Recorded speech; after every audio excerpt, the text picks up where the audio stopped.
Hello and welcome to this TUT Library and Literature Database tutorial. I'll be using the browser and using my computer to step through a couple of the tools available to you and some basic steps on how to start looking for literature, looking for information.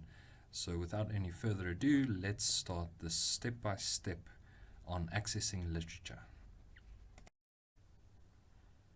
Okay, so I'm going to start by how I usually do a literature study or a literature review. So what you can see in front of you is my browser. So I'm going to step through it step by step, and then I'm going to show you how to access literature databases through the TUT library. So you can see I'm using Google Chrome. Google Chrome has in the address bar, it's also a search bar where you can just access the Google website and start from there. The example that I'd like to use is, for instance, machine learning. So I'm going to go into the address bar and type machine learning. Enter. I usually start at the very basic information, so I'd usually go to Wikipedia. Why do I go to Wikipedia when we've all heard that Wikipedia is a bad source for literature? Well, what Wikipedia does is it helps us identify things like keywords, key phrases, things that we might not have thought about yet. So you can see there it's a subset of artificial intelligence, mathematical modeling, training data. All of these are keywords. And another nice thing of Wikipedia is, though Wikipedia itself is open source, so you cannot necessarily reference it, and if you reference it, it's not usually judged to be a good reference, but you can go to the bottom and everything they say, as you can see, they've used IEEE referencing method, but you can see there that they have referenced most of the text that they have written down here. So if you scroll to the bottom, this is quite a long page. If you scroll to the bottom, you can see here's a lot of references. Some of them are not good references, but then others are very good references, like this one, for instance, that comes from a journal paper. It's got an ISSN number. This one's got an ISBN number, so these are all good references. So what we can do is, if we've read through the text, we've identified something that we like, or a sentence that we like, that we'd like to follow up on. For instance, mining association rules between sets of items in large databases. For some other reason that tickles us, so let's follow through. So what we do is I'd copy that, a piece of text, and then after Wikipedia I go to Google Scholar. Google Scholar is like Google, except it refines its search to mostly academia. So I can then just go and I can paste it in there, search it, and there is the paper that they have referenced. It's available in PDF, so I can just access the PDF, or I can go to the site itself. Let's go to the site, and there's the site. So you can see the text here in front of us. There's the abstract. We can read through the abstract. It's also got references, so I can follow these references in turn, getting more feed. Alright, so as you know, this can also present a problem because not all literature works are freely available and open to anyone accessing them. That's why the TUT library is very important. So let's go back to Google Scholar to give you an example. So we're back at the Google Scholar page.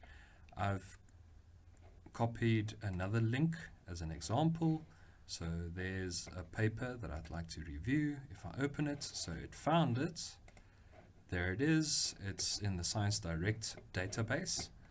There's the abstract, but you can see that it's only the abstract. I can't access the information inside it because this is a closed journal. You have to pay for this journal or this specific publication. Even though it was in 1989, which is quite a while back, I still have to pay to access it. So you can see there, get access, and it presents a problem. I can access it via my institutional login, my institutional email, or I have to pay $35 for it. So this presents a problem. So that's the reason why I'm presenting how to access these databases. There's a lot of databases. Science Direct is a very good one that I like to use, but there's a lot of different databases. So how do I access this database, get access to this content without having to pay $35? So let's have a look at that. So with my browser still open, I'm going to open a new tab just so that we can keep our examples, and I'm going to go to the TUT home website. So that's tut.ac.za. Here's our lovely website. So if we page to the bottom, you'll see here under the Tools tab, there is Library and Information Services. So I'm going to access that link. So here you can see there's all types of library services available for us to use. There's contacts, there's library hours, all types of information, ask a librarian. But the one that we are interested in for now is this database's A to Z list. So you can see there it's listed from A, B, C, D all the way up to Z. These are all different literature databases. So our paper is in the Science Direct database, so I'm going to access this S tab and I'm going to find Science Direct there. So what I can do is, I'm presently off campus, I'm at home, so I'm going to access the off-campus access, and here you can see it says please enter the following information. It also has a disclaimer which says only registered students or staff members are permitted to use Access Library databases.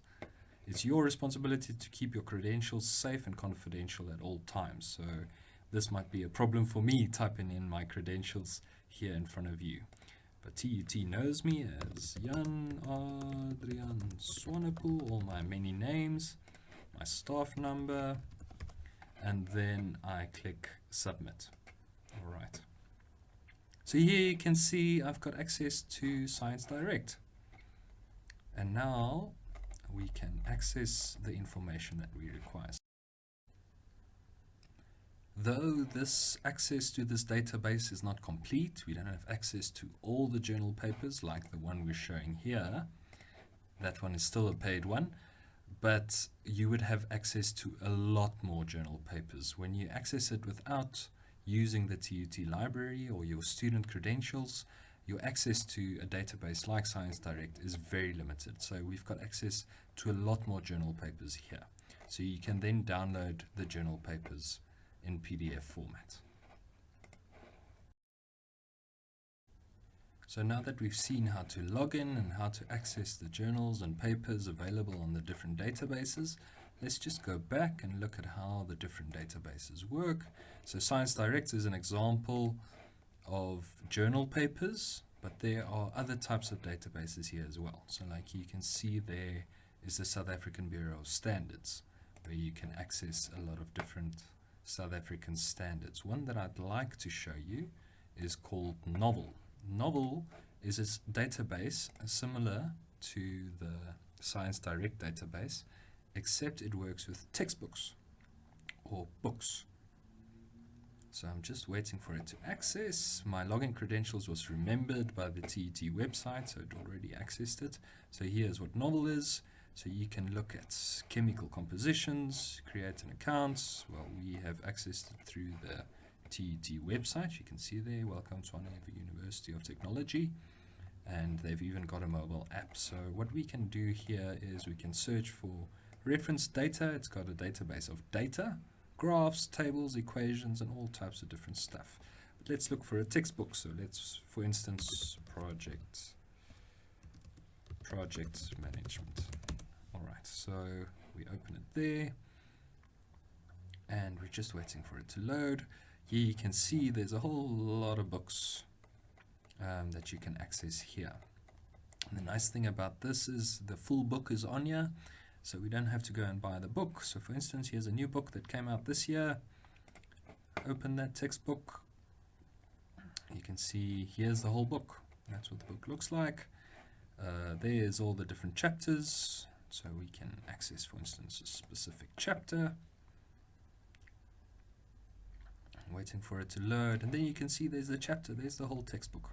So I can literally go in and I can have a read of all these different textbooks. I don't have to buy all of them. Once again, novel is not complete. There might be some books that aren't available here, but what is also cool is I can cite this directly. So you can see there's the citation for the book, and I can then export it to whatever reference manager I have. For instance, EndNote or Mendeley are two of the tutorials that we showed you, or two ones that work really well.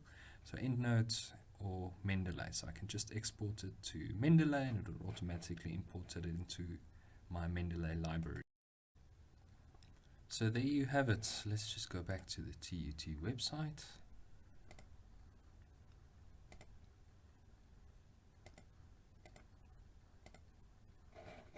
There's the TUT library website. So keep this website in mind. It's very, very handy. So this brings me to the end of my tutorial, albeit a very short one. What I've learned is the best way to learn is to do. So please do access this website as soon as you can. Play with the different tools and toys that are available here. And if you get stuck, please don't hesitate to contact either the library services or through this Ask a Librarian tab, or ask your supervisor or your mentor to give you some tips and pointers. But like I said, the easiest way to learn how to use this information, these links, these tools, is to use it and do it and step through it on your own time. Thank you.